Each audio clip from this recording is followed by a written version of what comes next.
and welcome. My name is Rashim Mogha, and I am the host for this Empowered Women of the World podcast, a podcast where we talk about technology, leadership, and success. This year has been transformative. With the move to technologies like AI, the corporate landscape is rapidly changing, it's shifting, and the roles are evolving. This requires all of us to be agile and nimble and explore non-linear career paths. So today, on the eWOW podcast, I thought of bringing somebody who has walked the path, Kavitha Mariappan. Kavitha is a seasoned go to market executive with more than 20 plus years of experience in high impact roles in marketing, product management, and engineering at companies like Databricks, Riverbed, and Cisco. Currently, Kavitha is responsible for driving go to market transformation and innovation across all facets of Zscaler's business: customers, strategy, products, and operations. Kavitha, I'm so excited to have you over here at the eWOW podcast. I'm hopeful that our conversation today is going to inspire our audience to look at their career holistically. Rashim, thank you for having me. It's an absolute privilege to be here. So, Kavitha, you have had a very non-linear career path, if you will, from product management to product marketing to marketing. How did the journey unfold for you? So, Rashim, first and foremost, I think you're being very kind to me by saying 20 plus years of experience. I'm 3 weeks short of 30 years in the workforce in tech. Oh So my. you're making me a lot younger than I am. I'm very grateful for that. So I have had a non-linear path, and I actually don't truly believe anyone has quite a linear path. But I really started in engineering, went from engineering to product management back to engineering leadership, to product marketing to customer experience and transformation. And so if you look at 30 years, 3 decades, it's quite a journey. But a lot of it to me is about building. It has been about building muscle memory that I've been able to tap into. So really, if you talk about the journey, how it unfolded, I grew up in Australia. I studied engineering. I attended university in Melbourne in Australia, and I started my career very early as a systems engineer at one of Australia's largest telcos. And then that became kind of my learning launch pad, and had this phenomenal opportunity to take on some very interesting projects in the APJ region, that really catapulted me, I guess, into these like unknown risk-taking stratosphere of opportunities that unfolded and things that I was willing to kind of like take on. And then moved to the United States of Silicon Valley about 26 years ago with every intention to go back home. And it was meant to be a 4-year stint. And as most technologists, I fell in love with the Bay Area, with its entrepreneurship, with its multicultural, melting pot environment, how egalitarian it is. And it still is, right? And that everything can be nonlinear because it is a place, where tech, one thing is it's a culmination of so many skill sets that bring to bear. And I think the Silicon Valley was challenging the status quo in terms of how things had been done, right? And so a perfect place. And it has been an humbling and challenging journey, not to say the least. But it is one that I am very grateful for. Yeah. So, Kavitha, just like you, I've had a very non-linear career path as well. I've probably touched every aspect of an organization except for finance and legal. Those two aspects I stay away from. But in my experience, what I have found is that every stint that I've had in various business units of an organization has helped me develop skills that I can use across different areas. And a lot of that learning has shaped my leadership style as well. How about yours?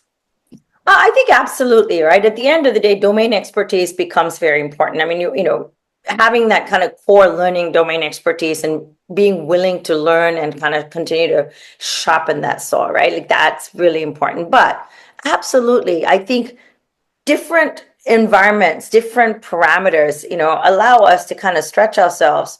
One, as a individual contributor, right, in terms of our role within that, and two, as a manager and then a leader, and they really shape, circumstances, nuances, environments, different projects, different groups of people that we work with, and this is why we talk a lot about diversity, right? The Mhm. importance of diversity is critical, because it's not just diversity in terms of, let's talk about, gender and ethnicity, Yeah. but diversity of thought, And that experiences, right? experiences, right? That lend itself to creating amazing outcomes. And so it absolutely has shaped, my career. And as being a woman, a younger woman earlier on in the career, in my career path, a woman of color, also an immigrant, here to the United States, or even when I was, growing up in Australia, or in many of the projects I tackled when I say lived in Tokyo for a couple of years in my early career, these are all environments where people like me don't show up.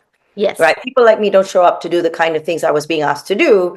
And so you learn very quickly what you're good at. You learn what you're not good at. That is more important than what you're good at. So you can fill those gaps. You learn who to lean on, and then you learn how to adapt. Yeah. And you learn how to lead yourself to start with the projects that you are, charted with. You don't have to have hundreds of people or tens of people reporting to you to be a manager, to be a leader, right? Sometimes there's always a debate between our leaders born or our leaders nurtured, but there are opportunities to develop these traits that you take to the next environment, or the next project, or the next group. And I think the other thing that has also helped me be, I would hope, a good leader, and continuing to aspire to be a better leader, is at the end of the day, we're leading people, managing Yeah. people, right? Human beings are different. We're all built differently. We have different things going on in our lives, different backgrounds that we come from, etc. And so being able to kind of adapt to that. For me, I am a mother of three daughters, two in college, one in high school. Raising three spirited young women has also taught me how to look myself in the mirror and ask myself those questions of, Mhm. who am I when I show up? Yeah. Yeah. And I think it all stems from being able to have that confidence to take risks and say yes. And that is the most important thing for me, at least, as I've seen in my career. It was always about saying yes to the next opportunity. Right, It was having that little bit of fear in your heart, whether I would be able to do it or not, but still say yes, and still say I'll figure it out, I'll learn. um, right. and that brings me to my next question for you, Kavitha, which is, what strategies do you use to stay agile and prepare for your next opportunity? Because oftentimes in nonlinear career paths, the opportunities are outside your current expertise. Right. They may not even exist. Yeah. Nobody may have created them. You may be creating them. So it's a great question, right? Look, sitting where I'm sitting and I'm saying this, a lot of people will be like, look, this lady, she's got these jobs. She's here. It's really hard for me to imagine myself in her shoes, or to be having that level of confidence, or to be able to tackle those things. I think the important thing is to understand that let's equalize this, right? We I came from a background in an environment where I didn't grow up with much. I grew up in a very modest upbringing, had a lot of challenges in kind of on environment, etc. So these things didn't look possible. Mm-hmm. But you build a bit of resilience, you build a little grit, right? Because you circumstances necessitate those things, Yeah. right? Survival necessitates those things. And then you realize the thing is, I can't change those certain dynamics, right? Demographics, etc. I can build a better life and get us out of these, my demographics, etc. But what are the tools I have in my hand? Yeah. And that is the ability to learn. The ability to learn, the ability to perform, the ability to create impact. And with that come the next couple of opportunities. And so that means looking for opportunities where sometimes the linear opportunities are not there. Putting your hand out when you think, you may be able to tackle something. Maybe you don't know 100% of it, but you know what? 65, 70% is good. You will learn through the job. There's a lot of learning on the job that happens in these, in a lot of tackling a lot of difficult projects. And I think often when we are we suffer, women specifically, I would say, people of color, people from diverse backgrounds, specifically suffer from imposter syndrome. We truly believe, like, I don't belong there, Yeah. can't do it, all those types of things. And then we put these unnatural barriers in front of ourselves that impede our ability to take these things on. Right? The only barrier one has at the end of the day, when you look at all what human beings have been able to accomplish, is ourselves. Yeah. And it's Our something, self-limiting beliefs and ourselves. right? And try. And so for me, learning and putting my hand up for these opportunities earlier on. Like I said, I lived in Tokyo for a couple of years earlier on in my mid-20s. I took on a project that was meant to be for like 6 weeks that ended up, I did very well, that they said stay 6 months.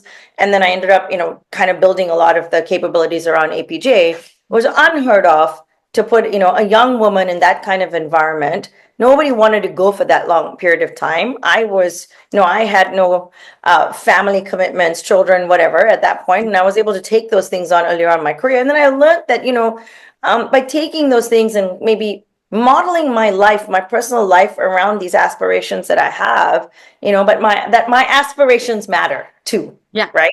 That I could have those things about, having a family and those types of things while still pursuing my intellectual and professional pursuits is very challenging to juggle all balls, all plates, because the corporate world is not built in general for working mothers, with young children. It is not. It is not. And Right? part of it is also building that kind of support system, right? Right. And sometimes you may not have the support system as if you're an immigrant in your place, you're trying to make this work and you become your own support system. You make it work. I think the other thing corporate America is, the corporate world is not built for is also to support caregivers. Children are Yeah. not the only thing that we have. Later in life we have, aging parents to care for. All of these things come into play, but you still perform. You still have to do those things. So learning. Being a continuous learner, being willing to roll up your sleeves, right? Learning doesn't stop. And I think often encounter a lot of people at the director, kind of VP level who are so used to delegating work. They're really good at managing. They're really player coaches, servant leadership. We hear all these terms, right? That's important. You need to be able to I think there's a lot of gratification in understanding and really getting involved. Yeah. I understand organizations can scale tremendously, and we have to build an engine that lends itself to that scale. But leaders lead by knowing and getting involved and being there to help and give air cover, not just by moving packets around, and people around. And And there, so, and this, I think, knowing and having a sense of what your team does, right? Being able to roll up your sleeves and help them in the time of need also makes you a more empathetic and an inclusive leader. absolutely. And one that actually brings value. If your value is to call meetings and ask for QBR updates and weekly updates, then what is your value, Yeah. right? Get involved. And I mean, other than showing value, it's you work X number of hours a day, get involved, right? Move the needle. And so to me, I think being a lifelong learner, I hope that, I don't think at this age that is gonna go away from me. But I challenged myself to go back to school part-time a few years ago, Wow.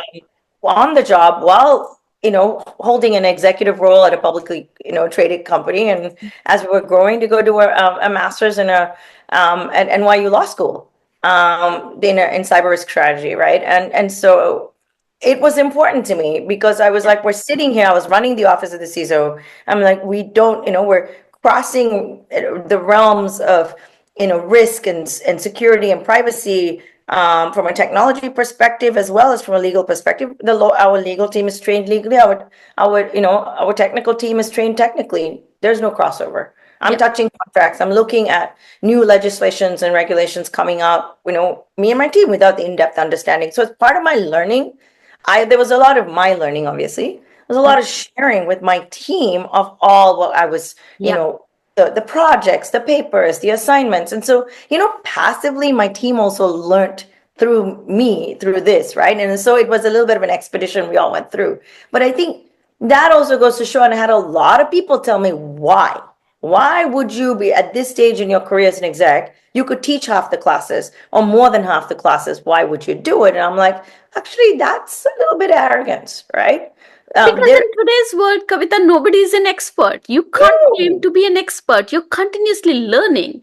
What constantly, changes when you become a leader is that instead of 100% passively consuming the knowledge, you also dissipate that knowledge. You learn how to bring your people along and build that culture of continuous learning. No, absolutely. And I think the other beautiful thing about, my job is I work with customers Yeah. and, large organizations, mid-sized organizations, private enterprise, public sector organizations, scale, magnitude, problems, use cases are all so diverse. While we sit here, and we also grapple with kind of like the shifting landscape of geopolitics, mega tech trends, right? 5G, AI, IoT, OT, we were talking about cloud. I mean, all kinds of things, right? So you learn from customers what is cutting edge, what is emerging, as well as I would say technical debt and inertia organizations are dealing with as well in kind of being able to embrace some of these new technologies. And in our world, we're dealing with cyber threats. And so as the good guys get smart, the bad guys get smarter. So we kind of almost have to be in that, always at the tip of the spear. So net, you learn from customers, you learn from your environment, you learn from these things, right? Startups to me are awesome to watch because they're always tackling some of this, some cutting edge problems as well. And so you watch the environment, and I think your willingness to be able to pick up the phone, talk to folks, talk to your customers. I think folks who sit in the ivory tower and don't actually talk to people adopting your technology, huge miss, right? Yeah, Something for everyone. and the era that we live in, right? Our customers expect us to be advisors. They expect us to be thought leaders where you can bounce off the ideas with them, when you can co-create the solutions for them. And having that understanding is extremely important. How could you show up in front of a customer without knowing enough about how your product is being used and what is the potential that your product has to address some of the unseen problems as well that the customers can't even imagine right now. And Rashim, I think the other thing is customers or prospective customers, future customers don't want to just hear what a vendor has to pitch. They want to hear what their peers are doing.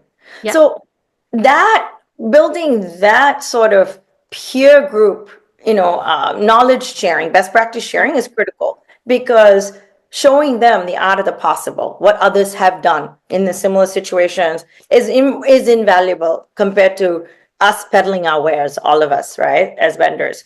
And I think that's true learning, facilitating learning. And to me, I think really that's been one thing that I have, continued to do, push my team to do, making sure I'm always, we're always having conversations around courses that they're taking. It can be the wealth of online courses on Coursera, et cetera. Now, you don't necessarily always need to go, in person, take time off. There's plenty to do, that fits into our day to day, right? It's really, they always say if you want something done, give it to the busiest person. People say there's no time to do something. When we want to do something, we find time to make it happen. Oh my God, this is such a meaty conversation. I could go on and on with you on this one. But let's talk about driving innovation and inclusion in technology, right? In 10 years ago, inclusion and innovation were opposing forces, right? As corporate America saw it. Yep. Today, I don't think there is any innovation without inclusion. I want to hear your perspective on how you're driving that. How do you think about inclusion, not just at Zscaler, but also you as a person, as a leader, and how do you bring it in the customer conversations that you have, in the stakeholder conversations that you have, and also growing your team? Yeah, no, that's a great question. Let me preface this, right? When I said, in 3 weeks I would have been in the workforce and in tech workforce for 30 years. 30 years ago, inclusion was not even a topic because there were so few of us to be included in tech. When I graduated from undergrad engineering in Australia, I did not think, it was so challenging. There were 9 girls that graduated out of 360 something class. Okay. And we were so underrepresented. And I didn't even think 30 years from now would be a thing I'd be talking about. I didn't think 30 years from now we'll be still grappling with some of these statistics and these issues. So inclusion now is not, I think what we can all agree is there's a lot of awareness around inclusion. Whether it's for purposes of corporate activism or that there is a real realization that the industry is still very monochromatic. Yes. Right? Either way, the recognition, the awareness to do something and create a bias for, have a bias for action, to me is progress. Not enough progress, but it is progress. So inclusion now no longer is going to happen passively, because 30 years from now, I won't be around.